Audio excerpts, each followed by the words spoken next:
Hello and welcome to Stories for Wonderful Children. I'm Dan Wendelin, your host and storyteller. For many years, I improvised a new bedtime story for my children every night. For Season 5 of Stories for Wonderful Children, we're going to do something a little different. We're going to skip forward to 2020, when many children, including my own, had to attend school online. And so, I told them a long 3-month story about an online school. As my children were significantly older at this point, you may notice a shift in tone from the earlier stories that you've been listening to. This story has a little more high adventure, a little romance, and some rare mild fantasy violence. Children who are old enough to enjoy the Harry Potter stories or the Percy Jackson stories should feel right at home with this story of Myra and the online school. I hope you enjoy it this last season of Stories for Wonderful Children.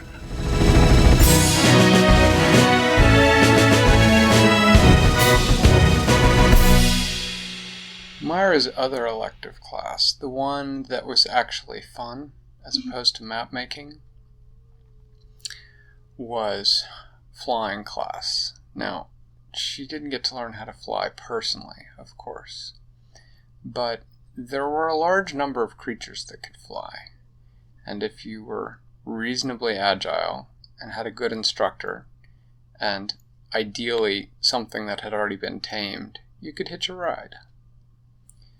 The online school had a number of beasts that you could sign up to learn how to fly, and Myra was very much wanting to learn how to fly a Zebralith, which is sort of like a Pegasus, except they're zebras, and the stripes go all the way down their wings, so like the feathers alternate black and white.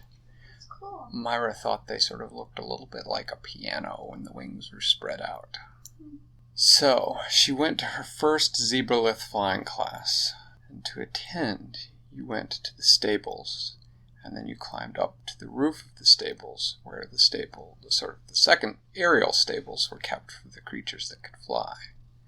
Flying classes had their own tuition outside of the school, and that tuition was that you had to come and help shovel out the aerial stables at least once a week. Myra had already paid her dues. She had come and shoveled Zebralith manure, and hippogriff manure, and Pegasus manure, and wyvern manure, and you get the idea. Nasty. There's a lot of shoveling to be done in a stables.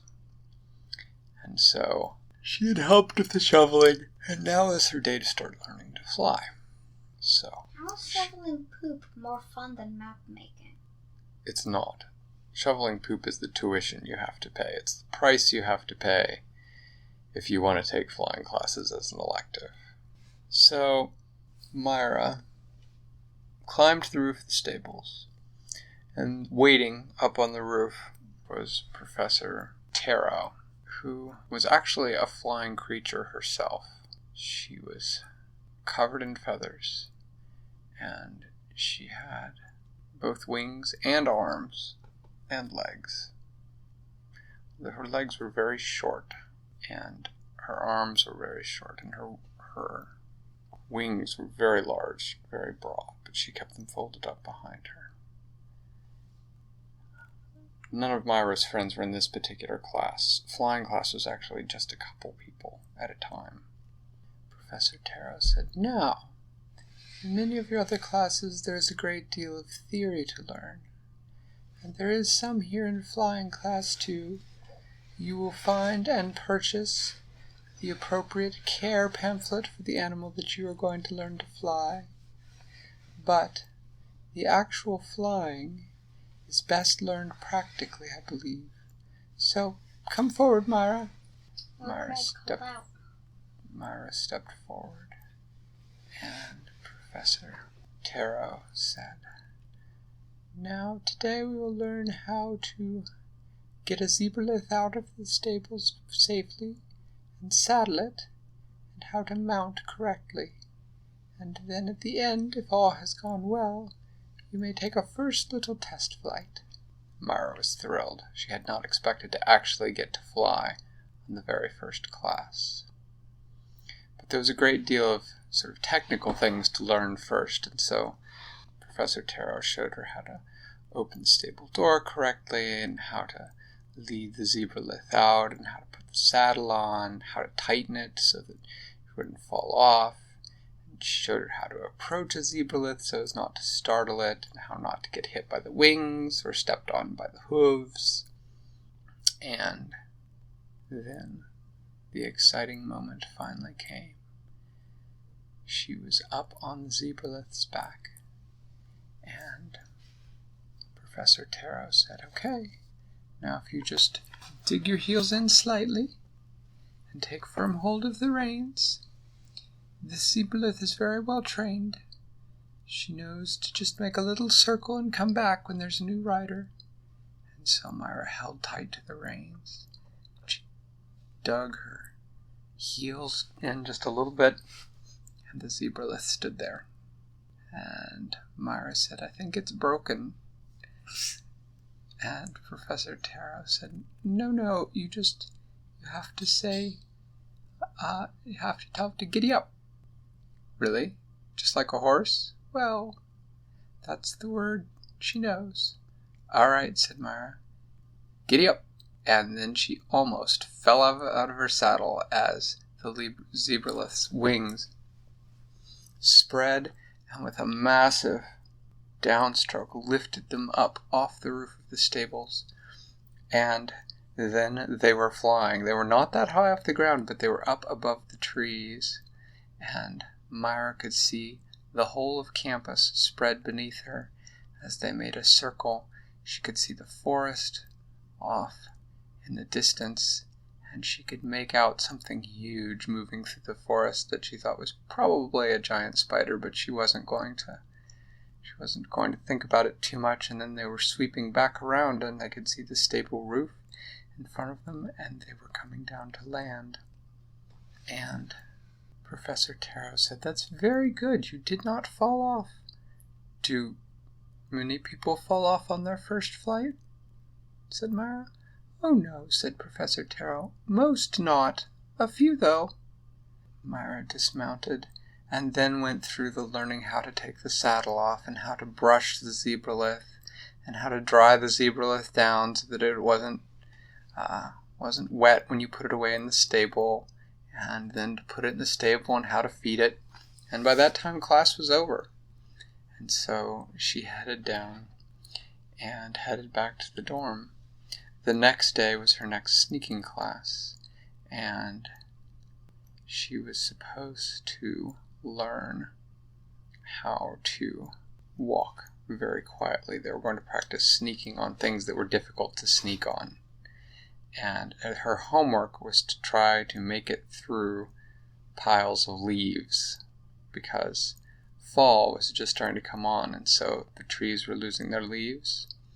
So on her way back to the dorm, she saw one particularly good pile, and she walked up to it, and she tried to sneak very slowly through it, and that did not work very well, because it was not quieter, it was just slower. So instead of walking through the leaves, it was but it was not all that much quieter. She tried walking through on tiptoe, which maybe was a little quieter, but not really what you'd call quiet. And she thought, how the heck do you walk through piles of leaves? She saw Corin walking towards her. She said, "Is there a trick to this?" "To what?" said Corin. "To walking through leaves quietly?" "Well," he said, "my main trick is not to walk through leaves. Like this." And he walked up to the pile of leaves and then carefully walked around them. "I don't think that was the homework," she said. "Are you sure it wasn't the homework?" Corin said. "He told us to try to walk through piles of leaves quietly to get ready for tomorrow's sneaking class." "Yes," said Corin. "I think that perhaps he was teaching you that the first thing about sneaking is not to walk quietly through noisy spots, but that some things should just be avoided." said Myra. Maybe. Well, I guess I gave it a try. Well, good luck tomorrow, said Corin, waving and wandering off. When Myra got back to her dorm room, Tweety was there. Tweety, said Myra. Yes, said Tweety. Did you do the homework of the walking through the piles of leaves yet? Yeah, said Tweety. And did you do it? Said Myra. Yeah, said Tweety. How? Said Myra. Well, said Tweety, it helps to have feet made out of very fine-grained sand. That, said Myra, is not going to help me. Sorry, said Tweety, with a shrug. Do you want to Ask Tweety about Deer Church and if it actually happened. Oh, yes. Okay. So, Myra said, Hey, Tweety. Yes, said Tweety. So I had this dream the other night that you came back and then took me out in the woods in the middle of the night and showed me Deer Church. Uh-huh, said Tweety. So, was I dreaming? Said Myra. How should I know if you were dreaming or not? Said Tweety.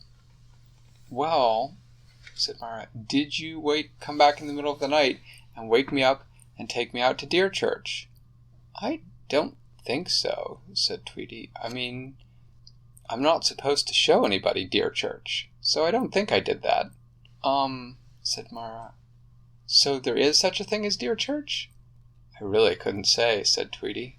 Don't know or couldn't say, said Myra. Yes, said Tweety. You are not answering my questions, said Myra. That is correct, said Tweety. You're not a very good roommate, said Myra. Sorry, said Tweety. I shall attempt to do better. By taking me to Deer Church? Couldn't say, said Tweety. Myra sighed heavily and then sat down with her new pamphlet about the care and feeding of zebraliths to do a little bedtime reading. That is the end of the story for tonight. Thanks for listening to Stories for Wonderful Children. I created today's show, but questions and running commentary were supplied by my children. The theme music was created by Brandon Thompson, and our wonderful logo was designed by Silas Swindlin. If you know someone who might enjoy the show, please tell them about it. Do you want more stories? You can now subscribe to the show and help pick a new story for me to tell every month. The show's website is storiesforwonderfulchildren.com. Until next time, I'm Dan Wendelin, reminding you to tell someone you love a story.